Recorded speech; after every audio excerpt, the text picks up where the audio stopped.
के लिए प्रयत्नशील हो। तुम देवता नहीं हो तो देवता बनने का प्रयत्न कर रहे हो, तुम ईश्वर नहीं हो तो ईश्वर बनने का प्रयत्न कर रहे हो, और तुम जो मनुष्य हो वो मनुष्य भी बनने का प्रयत्न नहीं कर रहे हो। तो वेद का निर्माण करके वह ब्रह्म सुनाया नहीं, क्योंकि सुनी हुई बातों में वजन नहीं होता। जब विवेकानंद नदी में तैरते हुए रामकृष्ण परमहंस के नाव को पकड़े तो रामकृष्ण परमहंस बोले, विवेकानंद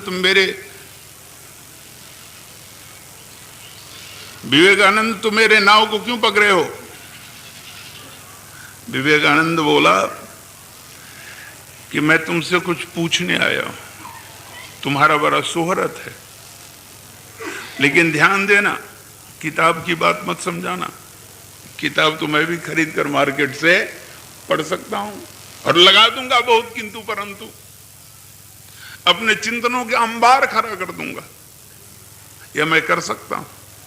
और जहां तक शब्दों की बात है, शायद मैं तुमसे ज्यादा गहरा शब्द भी बोल दूं, तुमसे ज्यादा दार्शनिक शब्द का भी उच्चारण मेरे मुख से हो जाए, इसलिए मुझे समझना कुछ नहीं है। यह प्रयत्न मत करना, यदि हो सके तो मुझे जना दो, मैं जानना चाहता हूं तुम जो जान गए हो उसको। क्या तुमने परमात्मा को देखा है? रामकृष्ण परमहंस कहे, डूब जाओगे। यह बात बाद में पूछना, गंगा की धारा बड़ी तीव्र चल रही है, इसलिए काम करो, पहले तुम अपना हाथ तो पकड़ा दो मेरे को, मैं हाथ पकड़कर तुमको नाव पर खींच लेता हूं, इसके बाद मैं जना दूंगा। हाथ ऊपर उठाया विवेकानंद, रामकृष्ण परमहंस हाथ को पकड़ा, जैसे ही हाथ को पकड़ा वैसे ही चित्कार कर उठा विवेकानंद। रामकृष्ण बोला, तुम जान गए हो? विवेकानंद कहा, मैं संपूर्ण ब्रह्मांड को देख रहा हूं, एक स्विच ही तो जोड़ना है, एक तार ही तो जोड़ना है। लेकिन तुम यह मत समझ लो कि तुम भी जान जाओगे। जानते हो, अंगुलीमाल डाकू था,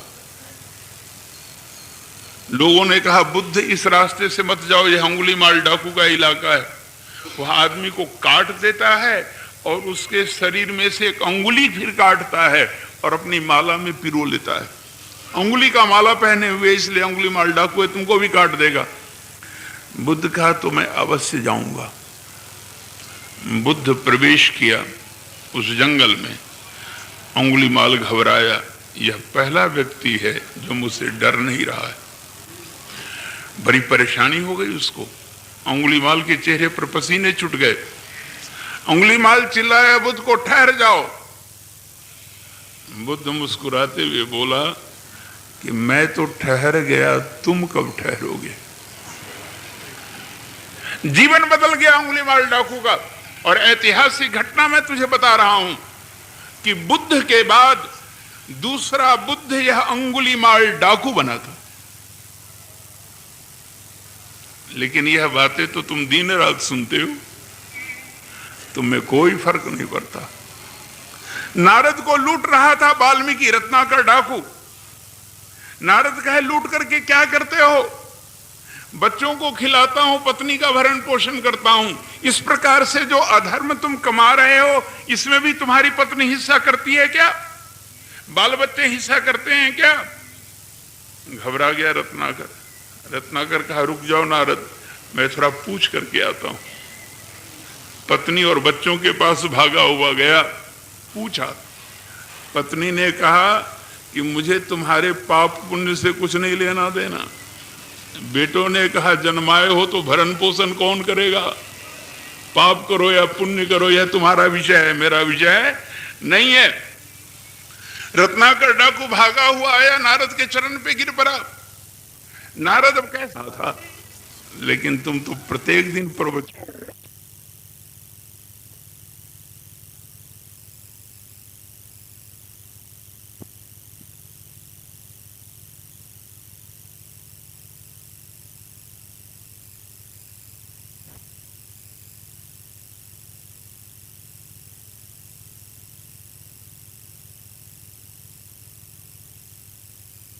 प्रणाम करो, तब तक मैं लौट कर आता हूं। लेकिन यह बातें तो तुम दिन रात सुनते हो। शायद वह रत्नाकर डाकू इस बात को नहीं जान रहा था, लेकिन तुम तो प्रत्येक दिन प्रवचन में सुनते हो। इस वास्तविकता से तुम परिचित हो बखूबी कि तुम्हारे कोई नहीं है। लेकिन तुम्हें क्या फर्क पड़ता है? मैं तो किसी में कोई फर्क पड़ता हुआ दिखता ही नहीं है मुझको। तुलसी को रत्ना बोल दी कि तुलसी मुझसे इतना प्रेम करते हो, इस मध्यरात्रि में सांप को रस्सी समझकर और लाश को नाव समझकर तुम मेरे पास आ गए। इतना ही प्रेम यदि परमात्मा से किए हुए होते तो, राम से किए हुए होते तो कोई बहुत बड़ी बात नहीं है। बात तो डेली तुम सुनते हो, लेकिन तुम्हारे अंदर कोई भी इससे फर्क नहीं पड़ता है। तो जब वह अध्यात्म तुम्हारे हृदय का विषय हो जाएगा, जब तक अध्यात्म हृदय का विषय नहीं बनता, तब तक उस अध्यात्म से किसी को कोई लाभ नहीं होता। उल्टे यह अध्यात्म विवाद का विषय बन जाता है। सबसे ज्यादा गड़बड़ी विद्वानों में होती है। वेदांत कहता है अंधम तमः प्रविशन्ति जे अविद्याम उपासते ततो भूय इव ते तमो जेउ ग्वंग विद्यायामृता। मैंने आदि शंकराचार्य जी की भी टीका इस पर पढ़ी है, रामानुजाचार्य की भी टीका पढ़ी है, लेकिन सही कहता हूं मैं संतुष्ट नहीं हुआ। संतुष्ट आप लोग हो जाएं, बात ठीक है। वेदांत कह रहा है कि अंधकार में वह व्यक्ति प्रवेश करता है जो अविद्या की उपासना करता है, लेकिन उससे भी गहन अंधकार में वह व्यक्ति प्रवेश करता है जो विद्या की उपासना करता है। और आज मूर्ख से ज्यादा विद्वान परेशान तुझे कर रहा है। वह अपनी खोपड़ी को भी चैन से नहीं बैठने देता है और तुम्हारी खोपड़ी को भी चैन से नहीं बैठने देता, बड़ा परेशान कर देता है। तो जब तक अध्यात्म हृदय का विषय नहीं बनता है, तब तक जानते हो यह अध्यात्म कौन सा विषय बना रहता है? यह अध्यात्म विवाद का विषय बना रहता है। इस विवाद के विषय युक्त अहंकार से, इस विवाद के विषय युक्त अध्यात्म से यदि जन्म लेता है तो अहंकार जन्म लेता है। देखते होगे तुम ये आश्रमों का होड़, मेरा इतना ऊंचा आश्रम है, मेरा इतना बड़ा आश्रम है। आश्रम बड़े नहीं हो रहे हैं, अहंकार बड़ा हो रहा है, घमंड बड़ा हो रहा है, हो रहा है। और यदि यह हो रहा है तो तुम जगत के विषय हो सकते हो, परमात्मा के विषय नहीं हो सकते। तो सारा चक्कर चल रहा है, चलता रहेगा, चलता रहेगा, चलेगा। तो वह वेद बनाकर परमात्मा ब्रह्मा के कहां स्थापित करता है? खोपड़ी में नहीं, यहां नहीं। वह परमात्मा वेद बनाकर ब्रह्मा के हृदय में स्थापित करता है। और प्रेम और परमात्मा बुद्धि का विषय नहीं है, प्रेम और परमात्मा हृदय का विषय है। जगत तब तक नहीं चल सकता जब तक बुद्धि नहीं लगाओगे, और अध्यात्म तब तक नहीं चल सकता जब तक बुद्धि को तुम निकाल कर फेंक नहीं दोगे। जानते हो, रामायण के उत्तर कांड में तुलसी लिखते हैं बरे भाग मानुष तन पावा। भागवत में भी है, दुर्लभो मानुषो देहो देही नाम क्षणभंगुर, एकादश स्कंद। बरे भाग मानुष तन पावा। लेकिन कभी कभी मैं विचारने लग जाता हूं। शिमला में गया था प्रवचन करने, कुछ शिष्य आए हुए शिमला के, सुन रहे होंगे कहीं। तो एक शिष्य रात्रि के भोजन के लिए मुझे इनवाइट करता, निमंत्रण देता। मैं सायंकाल कथा की समाप्ति के बाद उसके घर जाने लगता हूं। भूतपूर्व इसके पहले के राष्ट्रपति वेंकट रमन की शिमला प्रवास, माल रोड है वहां, लोगों को पार नहीं होने दे रहे थे। दोनों तरफ सड़क के पुलिस की सख्त पहरेदारी थी। हम लोग भी रुक गए। सिपाही कहा उस पार नहीं जाने दूंगा, राष्ट्रपति की काफिला जब निकल जाएगी तब उस पार जाइए। हम भी खड़े हो गए भाई। इतने में बंदर का एक झुंड आया, बंदर का 5-10, और बीच सड़क पर बोल डांस करना प्रारंभ कर दिया। मैंने कहा सिपाही जी अब इसको रोको, लगाओ इस पर कोई दफा, कहो इस पर कौन सा डिफेंस और ऑफेंस एक्ट लगेगा, क्या करोगे, कौन सा जेल बना है इसके लिए। हमारे बहुत सारे श्रोता बाहर से आए हुए हैं, मेरे भक्त, मेरे शिष्य आदि। बंदर ने एक मेरी शिष्या का आंख का चश्मा यहां पर उतार लिया कल।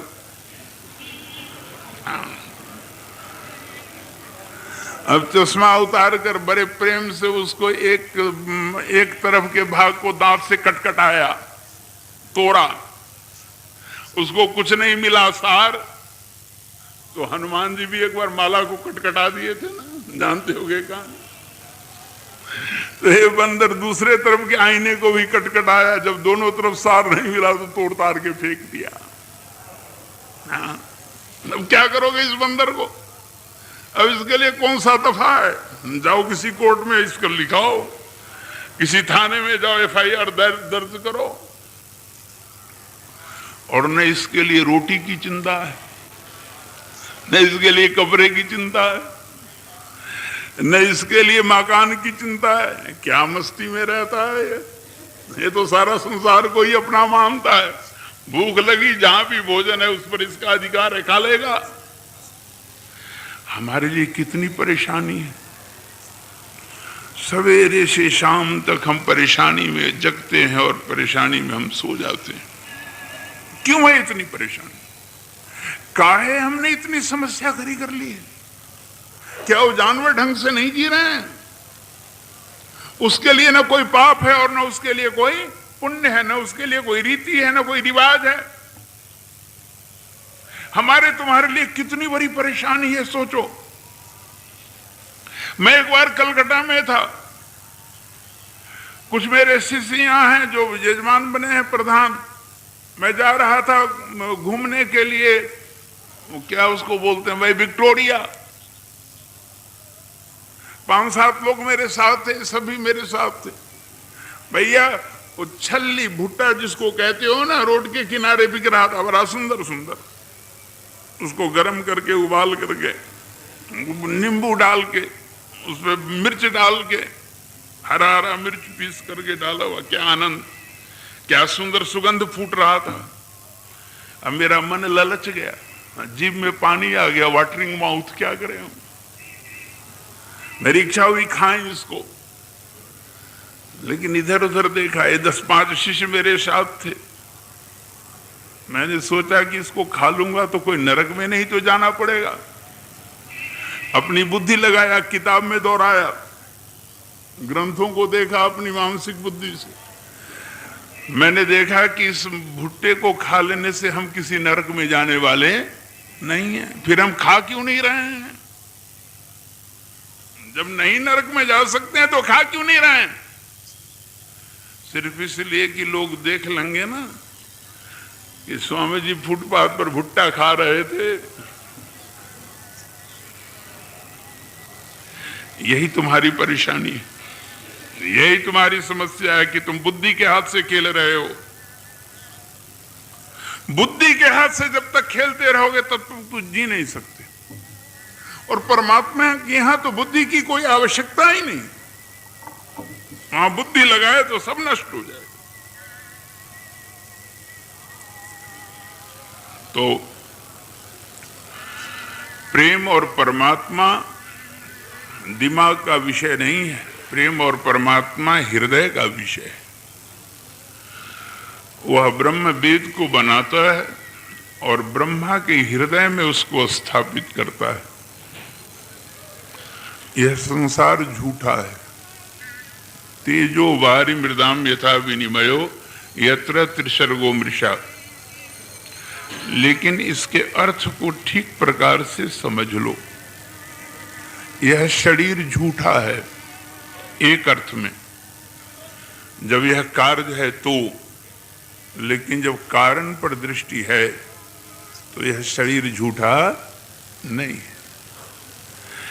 एक व्यक्ति कह रहा है यह टीका है, यह कर्णफूल है, यह अंगूठी है, तब तो निश्चित रूप से आज न कल इस अंगूठी को टूटना है। लेकिन एक ज्ञानी व्यक्ति है, वह अंगूठी नहीं देख रहा, वह कर्णफूल नहीं देख रहा, वह टीका नहीं देख रहा, वह सिर्फ स्वर्ण को देख रहा है। एक व्यक्ति कह रहा है घड़ा है, घड़ा को फूटना है, लेकिन एक व्यक्ति कह रहा घड़ा नहीं, मैं तो मिट्टी को देख रहा हूं। शरीर को चिता पर रख दोगे तो क्या फर्क पड़ जाएगा?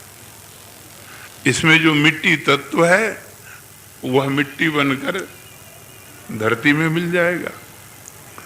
इसमें का जो जल तत्व है वह जलवाष्प बनकर आकाश में उड़ जाएगा। इसमें का जो वायु तत्व है बृहद वायु में मिल जाएगा, कहीं कुछ नष्ट नहीं होगा। जो कार्य है वह कारण में परिवर्तित हो जाएगा। इसलिए एक पक्ष तो यह कहते कि संसार झूठा है, लेकिन दूसरा पक्ष कहता है कि यह संसार सत्य है। शांकर दर्शन कहता है एक ब्रह्म ही सत्य है, सब मिथ्या है। ब्रह्म सत्यम जगन मिथ्या वेदांत का प्रमाण देता। तो रामानुज दर्शन कहता है कि भोक्ता भोग्यं प्रेरितारम च मत्वा, तीन के अस्तित्व को स्वीकार कर लेता है। श्रीमद् भगवद गीता के 15वें अध्याय को जो ज्ञान मार्ग के अवलंबी हैं बड़ा मूर्धन्य मानते हैं। दूसरे तरफ इसी 15वें अध्याय में यह भी कहा गया है 16वें 17वें श्लोक में, द्वाविमौ पुरुषौ लोके क्षरश्चाक्षर एव च क्षरः सर्वाणि भूतानि कूटस्थो अक्षर उच्यते उत्तमः पुरुषः तु अन्य परमात्मा इति उदाहृतः।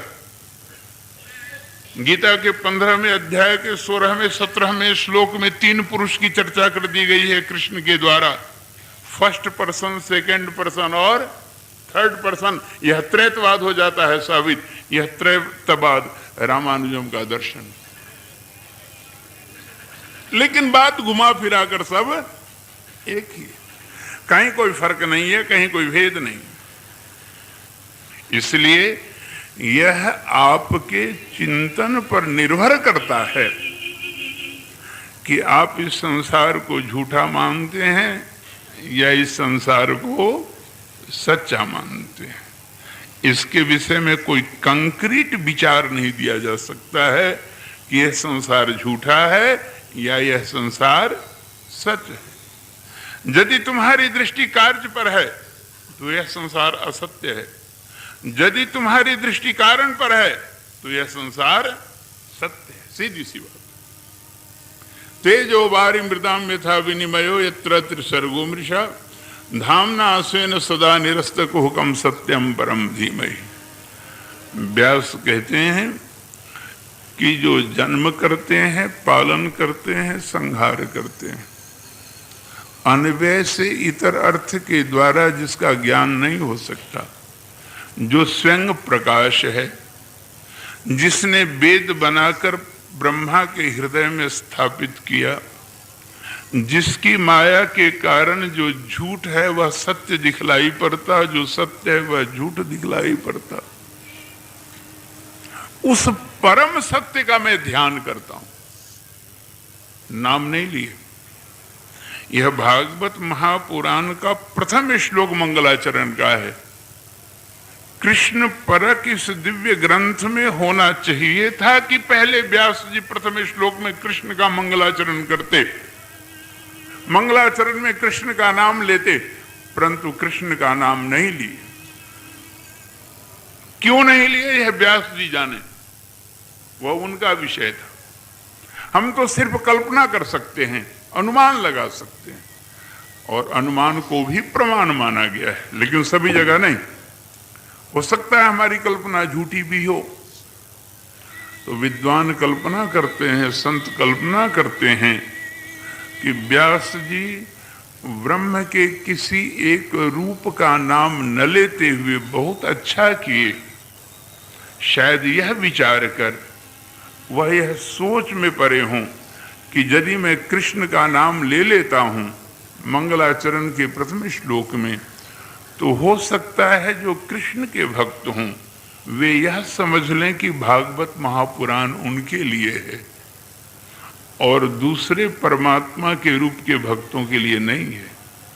इसलिए किसी का नाम न लेकर परम सत्य का मैं ध्यान करता हूं, यह बोल देते हैं कि जिसके जो भी इष्ट देव हों, जिसके शंकर इष्ट देव हों वे अपने शंकर को, जिसके कृष्ण इष्ट देव हों वे अपने कृष्ण को, जिसके राम इष्ट देव हों वे अपने राम को, जिसके जो इष्ट देव हैं वे अपने इष्ट देव को परम सत्य मान लें और परम सत्य मानकर भागवत महापुराण की इस दिव्य कथा में प्रवेश करने के पहले उनका ध्यान कर लें,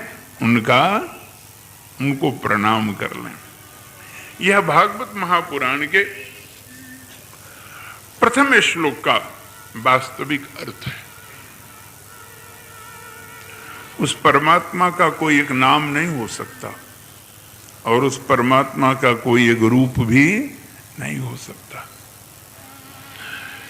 यह अपनी भावना के अनुसार परमात्मा के रूप का निर्णय होता है। एक बात मैं कहता हूं कि कभी दाढ़ी मोछ वाले कृष्ण को आपने देखा है?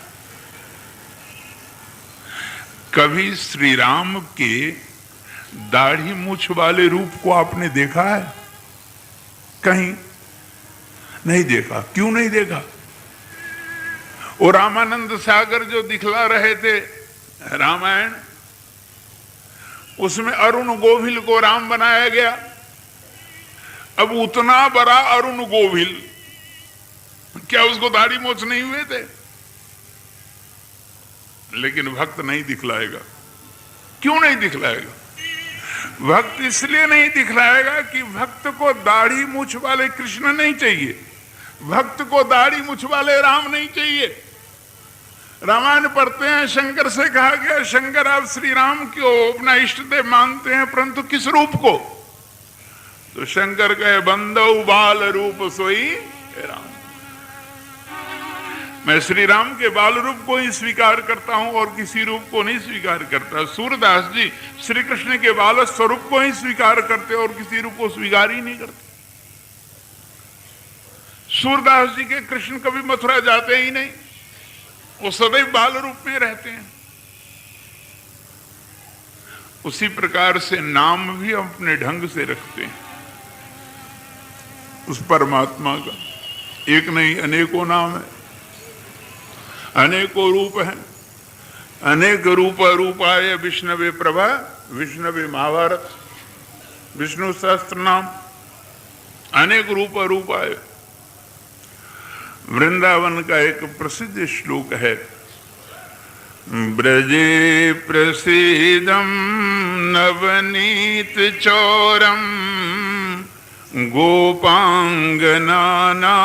च दुकूलचोरम् अनेक जन्मार्जित पाप चोरम् चोराग्रगण्यं कृष्णं नमामि। अब ब्रजवासी तो बड़े भयंकर होते हैं। भक्तों ने कह दिया कृष्ण के कि प्रभु मैं तुमको प्रणाम करता हूं, लेकिन तुम चोर हो। ठाकुर बोले मैं चोर हूं, तुम मुझे प्रणाम करते हो तो पहले यह बता दो कि मैंने क्या चुराया। तो भक्तों ने कहा कि तुम गोपियों के घर में प्रवेश कर माखन नहीं चुराए। भगवान बोले तो गोपियां मुझे चोर कहे, लेकिन आप भक्त मुझे चोर क्यों कहते हैं? भक्तों ने कहा तुमने गोपियों की चीर चोली भी तो चुराई थी। ठाकुर बोले तो वो गोपियां मुझे चोर कहे, आप क्यों कहते हैं? भक्तों ने कहा प्रभु तुमने हमारे घर में भी प्रवेश करके चोरी की, मेरे हृदय में प्रवेश कर मेरे जन्म जन्मांतर के अर्जित किए हुए अति प्रिय मेरे पाप रूपी धन को तुमने चुरा लिया। हे चोरों में महाचोर, मैं तुमको बार बार प्रणाम करता हूं। गोपाल शास्त्र नाम में चोरदार शिखामणि।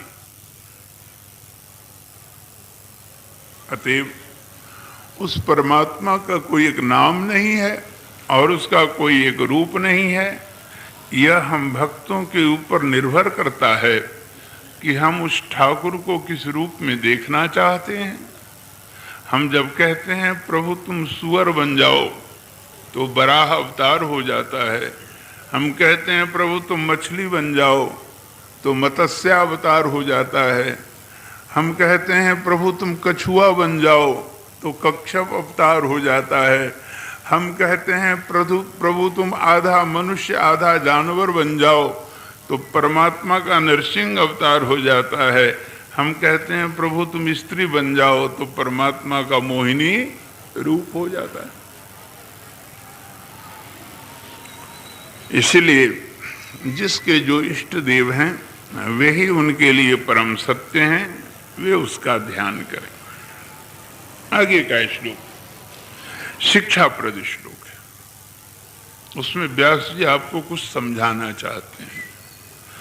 धर्म प्रोज्झित कैतवोत्र परमो निर्मत्सराणाम सताम वेद्यम वास्तवम अत्र वस्तु शिवदम तापत्र्योन्मूलनम। धर्म यदि करते हो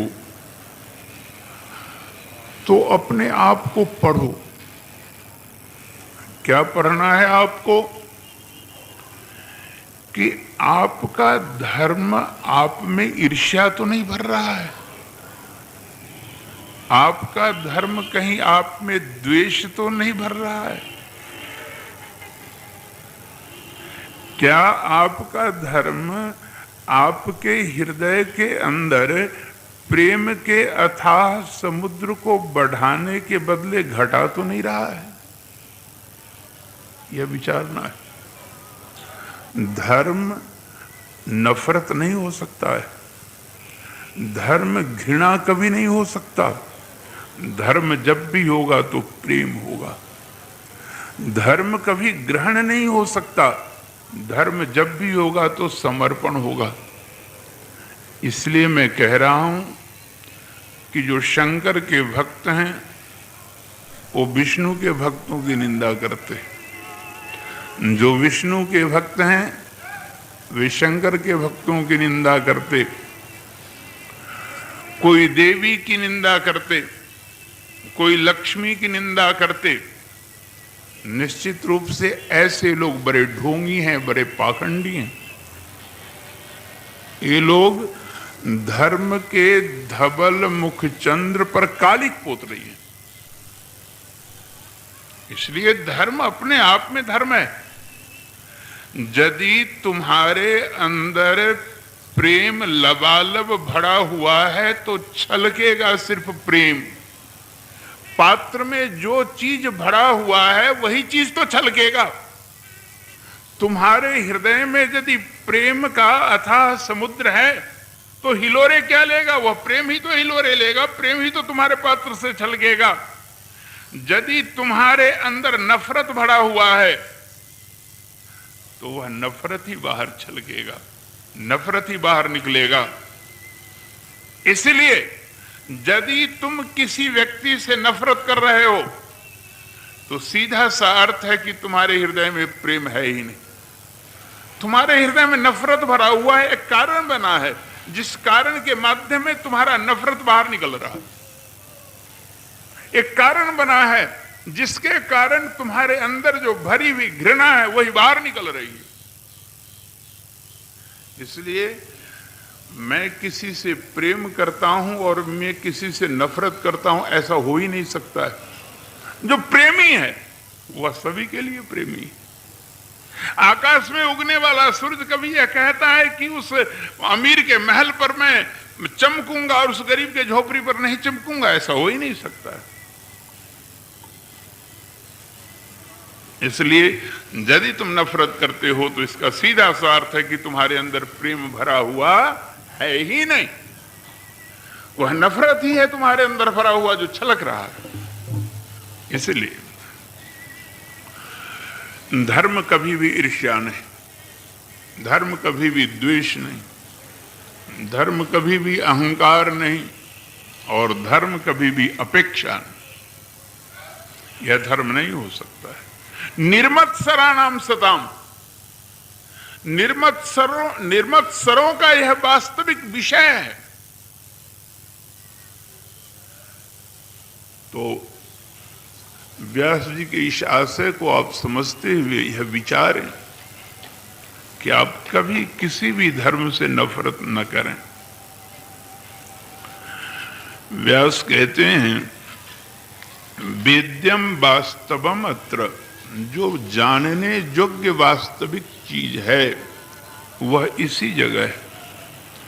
इसमें वह वस्तु है जो शिवदम है, कल्याण को देने वाला, तापत्रयोन्मूलनम, तीनों तापों को उन जड़ से उखाड़ कर फेंकने वाला।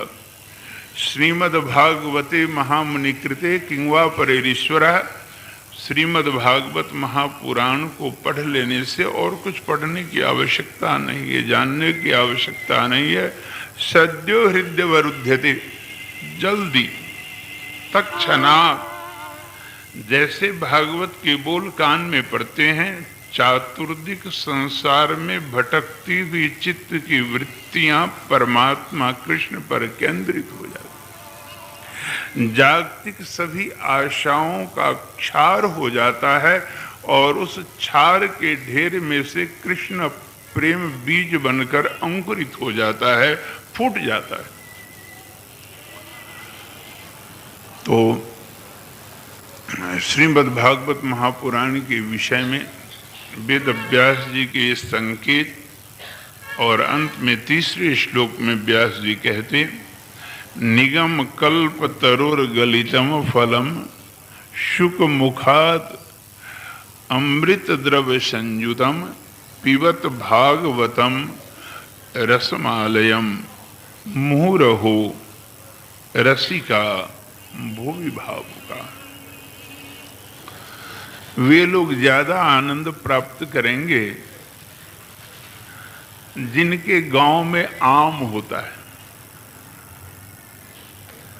हम लोगों को अनुभव है, बचपन की बातें याद है कि बगीचा में जब आम लग जाता तो हम लोग गांव में नहीं रहते, बगीचे में ही आम के रहते, और किसी आम को कोई सुग्गा कुतर करके गिरा देता तो उस सुग्गा के कुतरे हुए आम को प्राप्त करने के लिए हम अब बच्चे आपस में लड़ मरते। यह भाव रहता कि यह सुख अपने ओठ से इस आम को छू दिया है, निश्चित रूप से यह आम बड़ा मधुर हो गया है। व्यास कह रहे हैं कि जितने भी निगम आगम हैं वे सभी वृक्ष हैं, और उसमें श्रीमद् भागवत महापुराण रूपी एक सुंदर फल लगा है और उस सुंदर फल को अपने ओठों से शुकदेव छू दिया है। यह अत्यंत मधुर हो गया है, लेकिन यह रस है, यह सुनने का विषय नहीं है। पीवत भागवतम रसमालयम, यह रस का घर है, इसलिए इसको पियो। भागवत महापुराण में वही 3 व्यक्ति प्रवेश करें। कौन? तो एक तो कृष्ण कथा श्रवण करते करते भी जिसका मन कभी भरता नहीं, मुंह रहो। एक जो रसिक है,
भज मन श्याम, भज मन श्री वृंदावन धाम, भज मन राधे।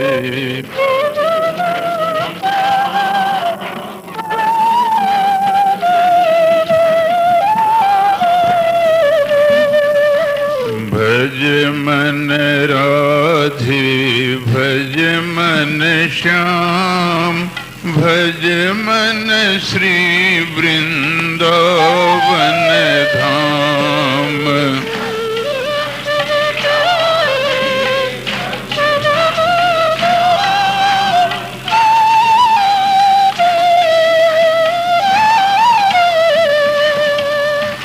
भज मन राधे, भज मन श्याम, भज मन श्री वृंदावन धाम।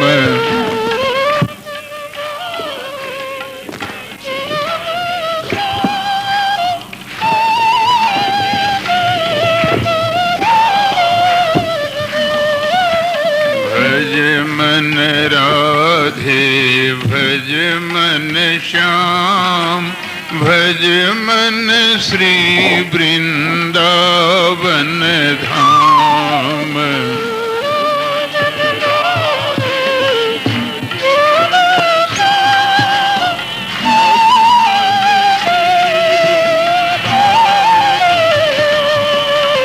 भज मन श्री वृंदावन धाम, भज मन श्री वृंदावन, भज मन श्री वृंदावन धाम, भज मन श्री वृंदावन,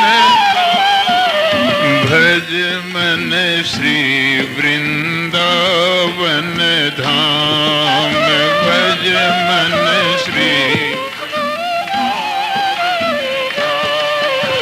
भज मन राधे, भज मन श्याम, भज मन श्री वृंदावन धाम,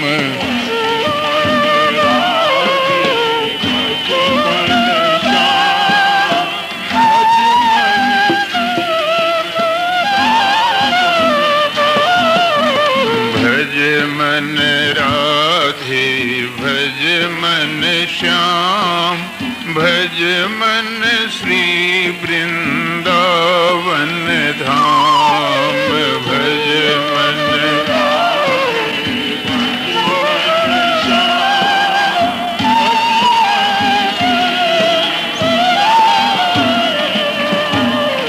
भज मन राधे, भज मन श्याम, भज मन श्री वृंदावन धाम, भज मन राधे,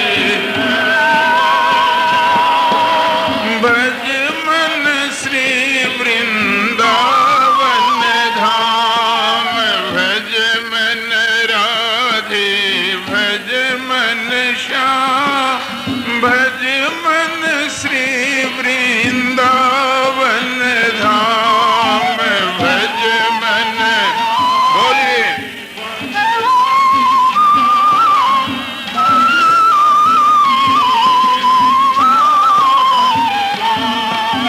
भज मन राधे, भज मन श्याम, भज मन श्री वृंदावन धाम, भज मन राधे,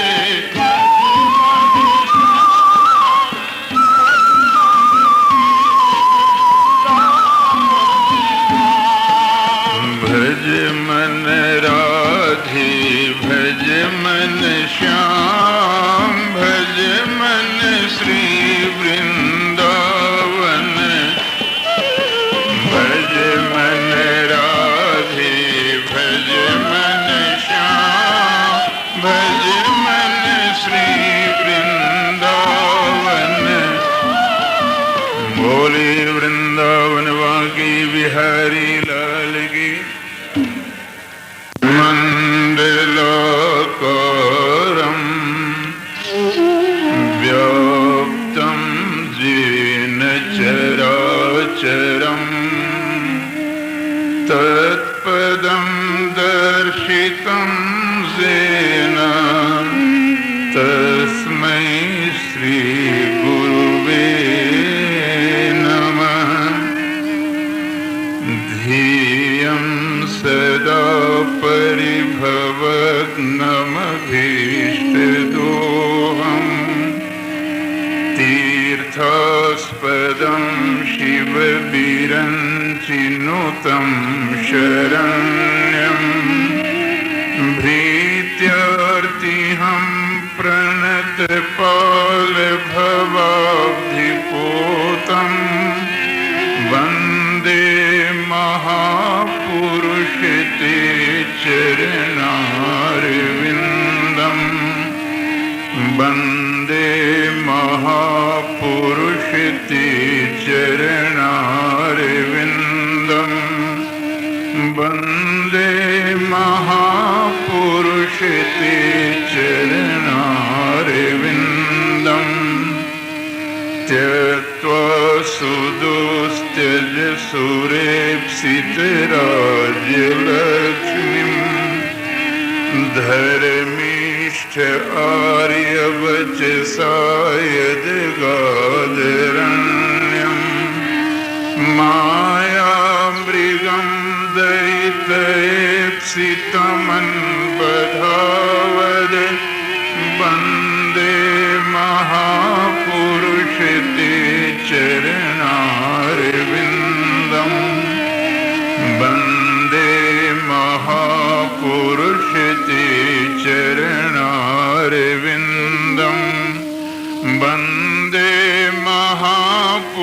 क्षिते चरणारविन्दम्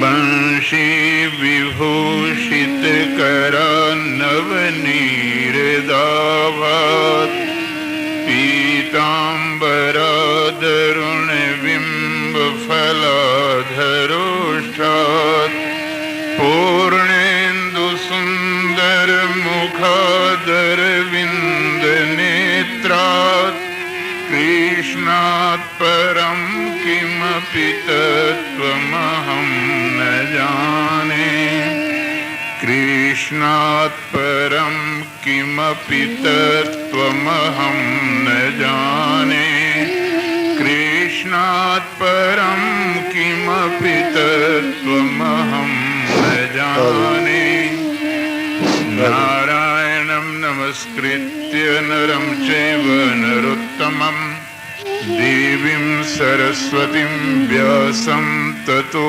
जयमुदीरयेत्। बोलिए वृंदावन बांके बिहारी लाल की। ओम नमो भगवते वासुदेवाय।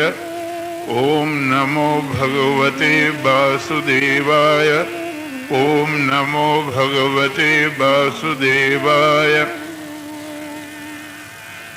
जन्माद्यस्य यतोऽन्वयादितरतश्चार्थेष्वभिज्ञः स्वराट् तेने ब्रह्म हृदय आदिकवे मुह्यन्ति यत् सूरयः तेजो वारिमृदां यथा विनिमयो यत्र त्रिसर्गो मृषा धाम्ना स्वेन सदा निरस्तकुहकं सत्यं परं धीमहि धर्मः प्रोज्झितकैतवोऽत्र परमो निर्मत्सराणां सदां वेद्यं वास्तवमत्र वस्तु शिवदं तापत्रयोन्मूलनम् श्रीमद्भागवते महामुनिकृते किं वा परैरीश्वरः सद्यो हृद्यवरुध्यते कृतिभिः शुश्रूभिस्तत्क्षणात् निगमकल्पतरोर्गलितं फलं शुकमुखादमृतद्रवसंयुतं पिबत भागवतं रसमालयम् मुहुरहो रसिका भुवि भावुका रसिका भुवि भावुकाः भुवि भावुकाः रसिकाः। बोलिए वृंदावन बांके बिहारी लाल की। और हम अपेक्षा करेंगे कि आप पूर्ण शांति बनाए रखें। तत्पश्चात श्रीमद् भागवत महापुराण की दिव्य कथा का आनंद लें। मेरा प्रयत्न होगा मनोरंजन आदि में, भजन आदि में समय को जाया न किया जाए, बल्कि as it is Shrimad Bhagwat Mahapuran जो है उसे आपके सामने रखा जाए।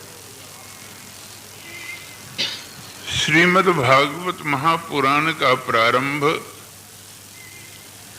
वेद व्यास के ब्रह्म सूत्र के द्वितीय सूत्र से होता है।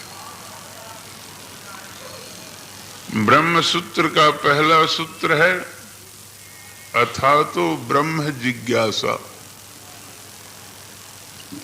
ब्रह्म सूत्र का दूसरा सूत्र है जन्माद्यस्य यतः। शब्दों को तोड़ा मरोड़ा जा सकता है, संधि विच्छेद के माध्यम से अर्थ को अनेक दिशाओं में भ्रमित किया जा सकता है, लेकिन सीधी बात जो व्यास कहना चाह रहे हैं। कल अपराह्न काल के प्रवचन में मैंने संकेत किया था कि तुम कर्तापन के अभिमान से मुक्त हो जाओ।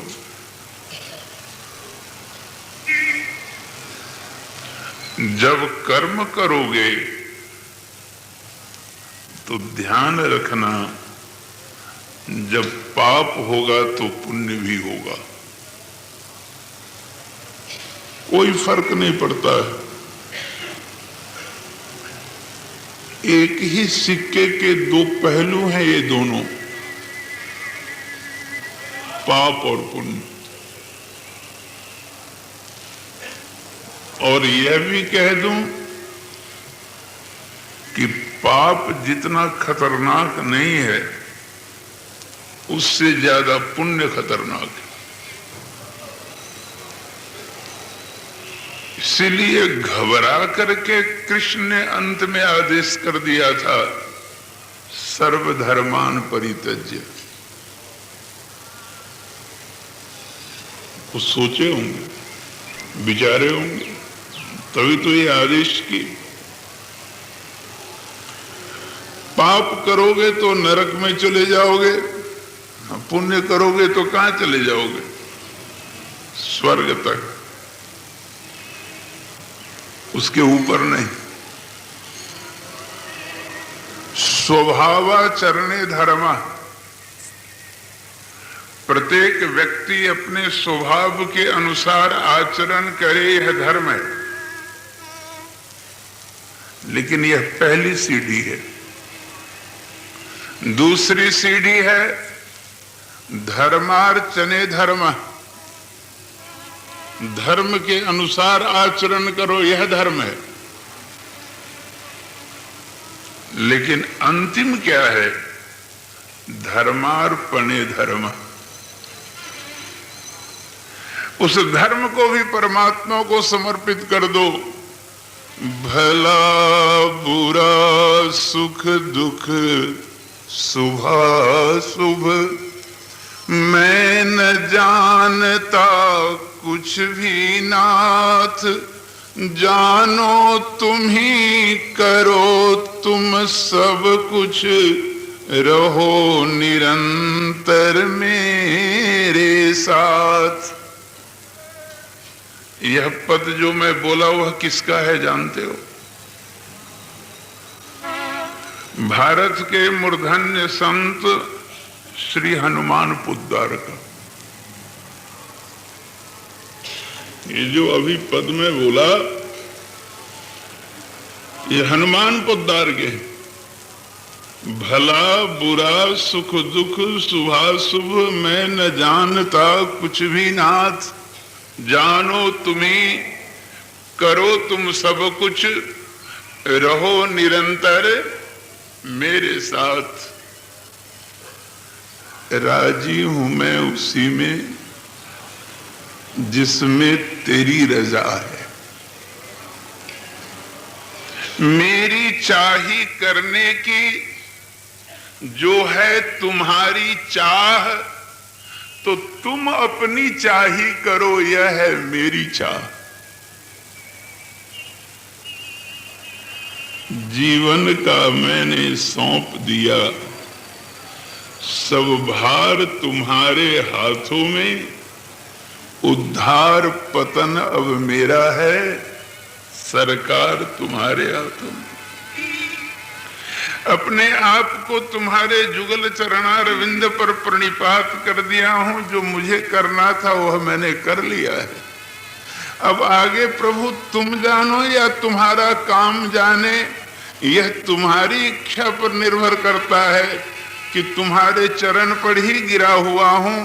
झुक जाओ, थोड़ा मुझे उठाकर अपने वक्षस्थल से लगा लो, या यह भी तुम्हारी इच्छा पर निर्भर करता है। तुम्हारे चरण पर ही गिरा हुआ हूं, ठोकर मारकर मुझे दूर फेंक दो। मुझे जो करना है मैंने कर लिया है, आगे तुम जानो और तुम्हारा काम जानो।